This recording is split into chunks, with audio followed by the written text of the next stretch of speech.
Good morning, student. I hope you are very well. In the previous video, we just chapter number 2 Ashtanga yoga. Chapter 2 में हम पहले अभ्यास किया था introduction, उसके बाद महर्षि पतंजलि के दिए गए दो पार्ट्स थे,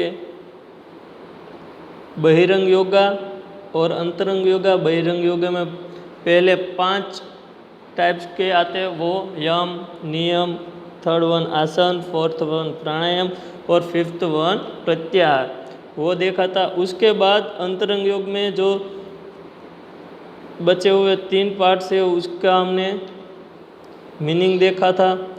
उसके बाद महर्षि पतंजलि द्वारा दिया गया एक सूत्र था, वो हमने देखा था और अष्टांग योग के बारे में हमने जानकारी ली थी। अब अंतरंग योग के फर्स्ट से लेकर 8 तक जो है वो देखने हैं। उसमें से हम पहला वाला यम, आज के वीडियो में हम यम के बारे में पढ़ाई करेंगे। ओके स्टूडेंट,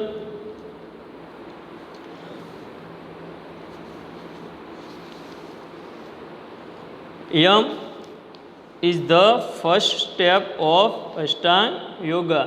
यम अष्टांग योग का प्रथम चरण है। Maharishi Patanjali was described in all 5 steps of yam as follows. Maharishi Patanjali ने यम के सभी 5 प्रकारों का वर्णन इस प्रकार किया है। To attain control over sense and mind is the motive of यम। इंद्रियों और मन पर नियंत्रण पाना ही यम का उद्देश्य है। यम का उद्देश्य क्या है? इंद्रियों और मन के जो विचार है उस पर और शरीर की सारी इंद्रियों पर नियंत्रण पाना ही यम का उद्देश्य है। यम में भी 5 स्टेप आते। पहला first one non violence, second one truth, third one non stealing, fourth one ब्रह्मचर्य, फिफ्थ वन नॉन पोजिशन यानी कि फर्स्ट वन अहिंसा, नॉन वायलेंस यानी कि अहिंसा, सेकंड वन ट्रूथ यानी कि सत्य, थर्ड वन नॉन स्टीलिंग यानी कि चोरी न करना, फोर्थ वन ब्रह्मचर्य यानी कि पूरे जीवन काल में सामान्य समझ में ऐसा आता है कि पूरे जीवन में किसी भी स्त्री का शारीरिक स्पर्श न करना। फिफ्थ वन नॉन पोजीशन यानी कि गैर कब्जा, जिस पे हमारा अधिकार नहीं है और जिस पे हमारा अधिकार है बल्कि पूरे जीवन में उसका कोई हमें उपयोग नहीं करना है, उस पर हमें कब्जा नहीं रखना चाहिए, ऐसा। ओके, तो first one non violence, generally not to hurt other और one self is called not violence. यानी कि आमतौर पर दूसरों को या खुद को चोट न पहुंचाना अहिंसा कहलाता है। आमतौर पर यानी कि सामान्य ऐसा माना जाता है कि दूसरों को या खुद को चोट न पहुंचाना अहिंसा कहलाता है। Violence in the yoga terminology was been thought of materially and minutely। योग के शब्दावली में हिंसा को भौतिक और सूक्ष्म रूप से माना गया है। Non violence means not to cause any pain and unhappiness bodily, physically, through speech and mentally to any life। अहिंसा का अर्थ है वाणी द्वारा और मानसिक रूप से, यानी कि किसी भी मनुष्य को मानसिक रूप से किसी भी जीवन में शारीरिक रूप से कष्ट और दुख न पहुंचाना और शारीरिक कष्ट न देना ही अहिंसा माना जाता है। Bodily means not to cause physically pen.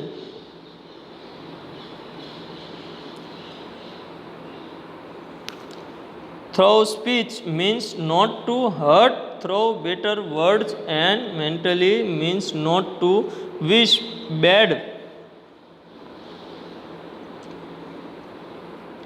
वाणी का अर्थ है कड़वे वचनों से आहत न करना और मानसिक रूप से बुराई की कामना न करना। किसी भी व्यक्ति के बारे में या किसी भी जीव के बारे में कड़वे वचनों से आहत न किसी को पहुंचाना और मानसिक रूप से उसकी बुराई यानी कि खुद के मन में भी उसके बारे में हमें बुराई की कामना करनी चाहिए नहीं। By practicing such non violence we can progress speedily in the path of yoga. ऐसी अहिंसा का अभ्यास करके हम योग के मार्ग में तेजी से प्रगति कर सकते हैं। According to Maharshi Patanjali, a person coming in contact with such a person practicing such type of non-violence gets relieved from enmity and feeling of hatred. महर्षि पतंजलि के अनुसार इस प्रकार के अहिंसा का अभ्यास करने वाले व्यक्ति के संपर्क में आने वाला व्यक्ति भी, यानी कि महर्षि पतंजलि के अनुसार इस प्रकार का जो योग का अभ्यास करते हैं उस व्यक्ति के संपर्क में जो कोई व्यक्ति आता है तो वो व्यक्ति भी शत्रुता और घृणा, किसी के साथ शत्रुता और मन में जो घृणा होती है जिसके बारे में उसकी भावना से मुक्त हो सकता है। यानी कि उसकी भावना जो होती है मन में घृणा होती है और किसी के साथ शत्रुता होती है उसके बारे में वो मुक्त हो सकता है। इन शास्त्र अहिंसा परमो धर्म, in non violence is the greatest religion. शास्त्रों में अहिंसा परमो धर्म अर्थात अहिंसा सबसे बड़ा धर्म है। शास्त्रों में भी लिखा है कि अहिंसा परमो धर्म, यानी कि अहिंसा सबसे बड़ा धर्म है। It vanish evil like attachment, anger, greed. It is in Bhagavad Gita. Non-violence is meant as to change into become devoid of enmity and hatred. यह आस्तिक यानी कि प्रलोभन, क्रोध, लोभ आदि जैसी बुराइयों को दूर करता है। अहिंसा प्रलोभन, क्रोध, लोभ आदि जैसी बुराइयों को दूर करता है। भगवत गीता में अहिंसा का अर्थ है शत्रुता और घृणा से रहित, यानी कि घृणा और शत्रुता से अलग बनाने में, यानी कि बदला लेने का जो हमें भावना होती है उसके अलावा उसके रहित, यानी कि वो भावना से मुक्ति हमें मिलती है।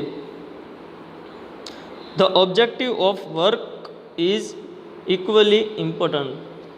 काम का उद्देश्य भी उतना ही महत्वपूर्ण है। जो हमारा काम का उद्देश्य होता है वो भी उतना ही महत्वपूर्ण है।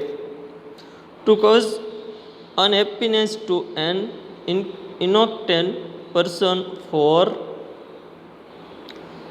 person for own self interest is violence।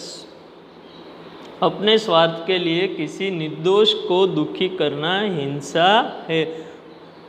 इस समय सभी लोगों खुद के स्वार्थ का ही सोचते हैं, तो अपने स्वार्थ के लिए दूसरों को, किसी भी निर्दोष व्यक्ति या किसी भी निर्दोष जीव को दुखी करना हिंसा है।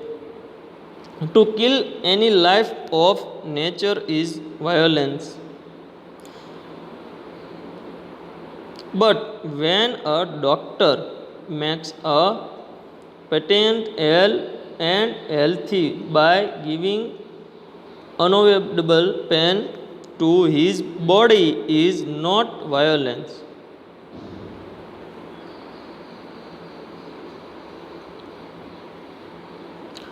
It is essential to practice non-violence by mind, speech and action.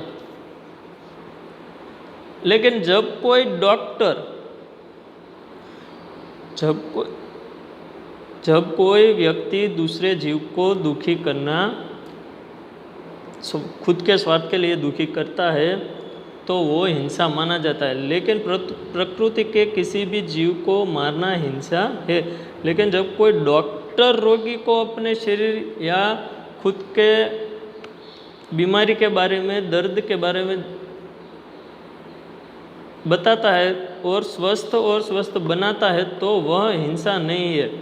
किसी भी डॉक्टर किसी भी व्यक्ति को खुद का उसका दर्द बताता है और उसे उस प्रकार के ट्रीटमेंट देता है तो वो हिंसा नहीं है। मन, वचन और कर्म से अहिंसा का अभ्यास करना आवश्यक है। मन, वचन और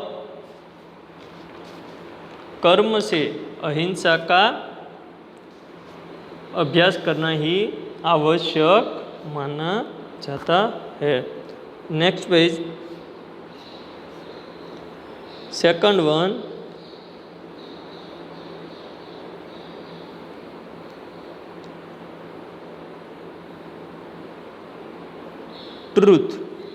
ट्रूथ यानी सत्य। Truth means to speak truthful. सत्य का अर्थ है सत्य बोलना। सत्य का अर्थ क्या है तो क्या सत्य बोलना। बट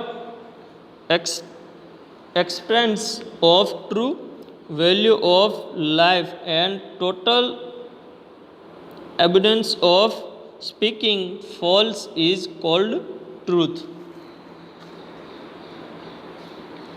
लेकिन जीवन के सच्चे मूल्यों की स्वीकृति और असत्य बोलने की पूर्ण बहुतायत सत्य कहलाती है। जीवन के जो सच्चे मूल्यों की स्वीकृति और असत्य बोलने का पूर्णता त्याग वही सत्य कहलाता है। It is a general terminology of truth to tell the thing in the same for as what we have heard। सत्य की एक सामान्य शब्दावली है कि जिस रूप में हमने सुना है उसी रूप में बात को बताना।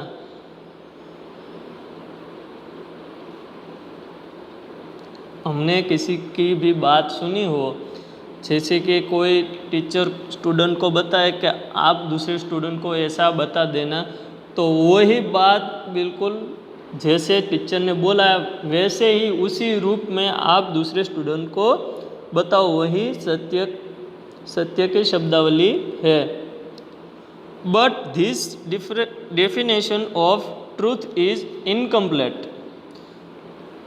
लेकिन सत्य की यह परिभाषा अधूरी है। It is essential to understand the extensive vast form of truth। सत्य के व्यापक यानी कि विशाल रूप को समझना आवश्यक है। जो ये परिभाषा है वो अधूरी मानी जाती है और सत्य के व्यापक यानी कि विशाल रूप को समझना आवश्यक है।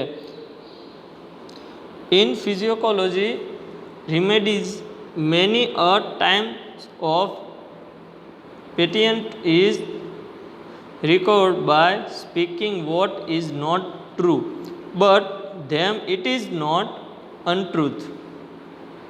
मनोवैज्ञानिक उपचारों में कई बार रोगी जो सच नहीं बोलता है, मनोवैज्ञानिक उपचारों में कई बार जो रोगी होता है वो सच नहीं बोलता है, वह ठीक हो जाता है, यानी कि वो अच्छा हो जाता है, लेकिन फिर वह असत्य नहीं होता, लेकिन वो जो बात है वो असत्य नहीं मानी जाती है।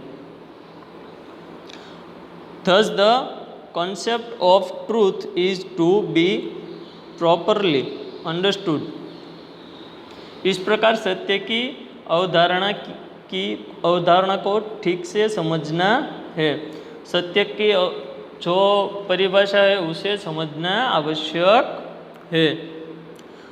One who practice path of yoga is required to make effort to become virtuous along with the spirit of adventure and honesty। योग पथ का अभ्यास करने वाले को साहस और ईमानदारी की भावना, यानी कि साहसता और ईमानदारी, सच्चाई की भावना के साथ साथ सत्यवादी बनने का प्रयास करने की आवश्यकता होती है। जो योग पथ पर चलता है वो व्यक्ति, योग पथ के जो अभ्यास करता है, योग का जो अभ्यास करता है, वो व्यक्ति को साहस और ईमानदारी, साहस यानी कि पूरी साहसिकता के साथ साथ ईमानदारी की भावना को के साथ भी सत्यवादी बनने का प्रयास करना चाहिए, करना पड़ता है। Mind engross in untruth, experience constant unrest and remains allow delight with practice of truth। सत्य में लीन मन निरंतर अशांति का अनुभव करता है और सत्य के अभ्यास से हमेशा प्रसन्न रहता है। असत्य में लीन मन निरंतर अशांत रहता है। असत्य बोलने से हमें हर पल कहीं ना कहीं बीक रहती है कि हमने ऐसा झूठ बोला है तो हमारा झूठ यदि बाहर आ गया या तो फिर उस व्यक्ति को पता चल गया, जो व्यक्ति को हमने झूठ बोला है उस व्यक्ति को हमारे बारे में पता चल गया, ऐसा अनुभव करते रहते हैं। और सत्य के अभ्यास से हमेशा मन प्रफुल्लित रहता है। सत्य के अभ्यास से मन हमेशा प्रसन्न रहता है, खुशखुशाल रहता है और विचारधारा भी आपकी उतनी ही प्रगतिशील रहती है। आपको जो विचार आते हैं वो भी अच्छे आते हैं, उससे आपका मन प्रफुल्लित रहता है, आपका जीवन स्वस्थ ही रहता है।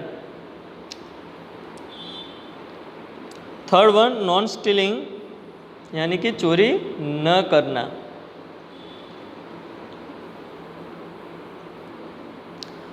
Non stealing means not to steel.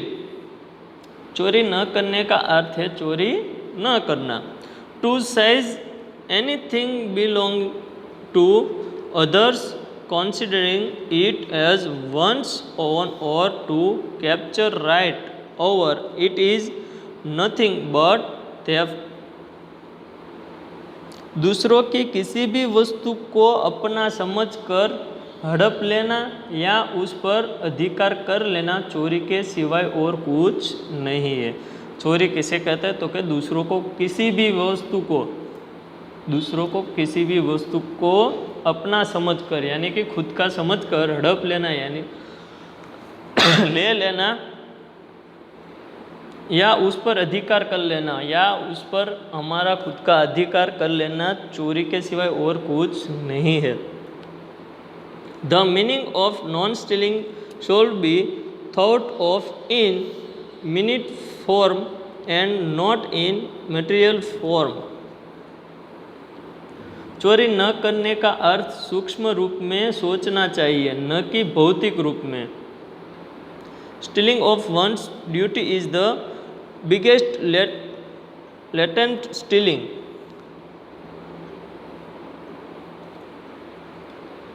कर्तव्य की चोरी सबसे बड़ी गुप्त चोरी है। Stealing of time is also stealing, as stealing of thoughts is also considered as stealing। समय की चोरी भी चोरी है क्योंकि विचारों की चोरी को भी चोरी माना जाता है। To take away somebody's thing without asking for it is also one type of stealing. बिना मांगे किसी की वस्तु छीन लेना, यानी कि किसी की भी वस्तु हो उसको बिना पूछे ही हम ले लेते हैं, वो भी एक प्रकार की चोरी ही है.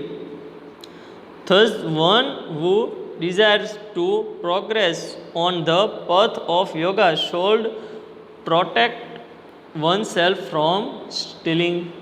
इस प्रकार जो व्यक्ति योग के मार्ग पर आगे बढ़ना चाहता है उसे चोरी से अपनी रक्षा करनी चाहिए, यानी कि चोरी नहीं करनी चाहिए. जो व्यक्ति योग के मार्ग पर आगे बढ़ता हो, जो व्यक्ति खुद योग करता हो और योग के पथ पर आगे बढ़ता हो, उसे चोरी से अपनी रक्षा करनी चाहिए, यानी कि किसी के भी चीज़ वस्तु को बिना पूछे हाथ नहीं लगाना चाहिए या उस पर अधिकार नहीं जमा लेना चाहिए.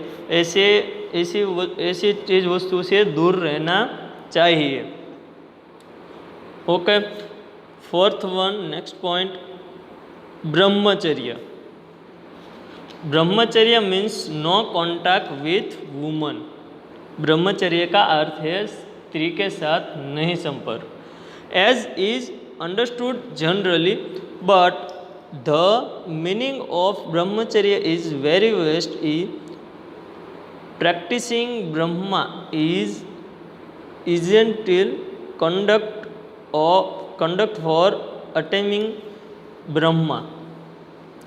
ब्रह्मचर्य means no contact with woman, यानी कि ब्रह्मचर्य का अर्थ है स्त्री के साथ नहीं संपर्क. एज इज अंडरस्टूड जनरली, जैसा कि आमतौर पर समझा जाता है कि, but the meaning of Brahmacharya is very waste, यानी कि ब्रह्मचर्य का विशाल अर्थ है, यानी कि बहुत बड़ा अर्थ में समझा है. तो practicing Brahma is essential conduct for attaining Brahma.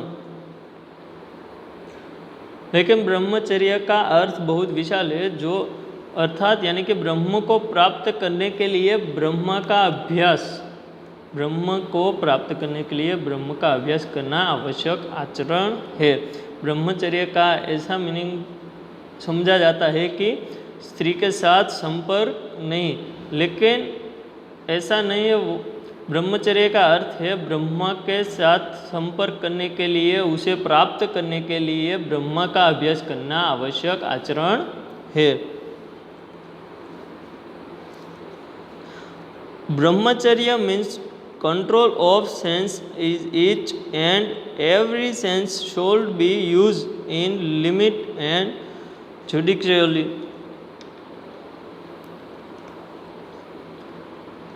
ब्रह्मचर्य का अर्थ है इंद्रियों पर नियंत्रण, यानी हर इंद्रिय का प्रयोग सीमा और विवेक से करना चाहिए.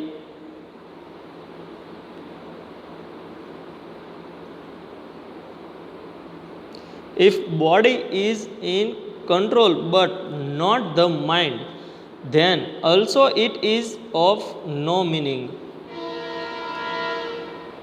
अगर शरीर केंद्र में है लेकिन मन नहीं, तो भी इसका कोई मतलब नहीं. ब्रह्मचर्य का मतलब है शरीर, इंद्रियों और मन दोनों पर नियंत्रण पाना. लेकिन शरीर जो है वो केंद्र में है, यानी कि नियंत्रण में है, लेकिन मन नहीं है, यानी कि मन में ऐसे बुरे विचार आते हैं तो भी उसका कोई मतलब नहीं है. हेंस प्रैक्टिसिंग ऑफ ब्रह्मचर्य should be done with mind, speech and action. इसलिए ब्रह्मचर्य के अभ्यास मन, वाणी और कर्म से करना चाहिए. ब्रह्मचर्य का अभ्यास जो करना है वो सिर्फ शरीर से नहीं करना है, मन, वाणी और कर्म से, सभी से करना है.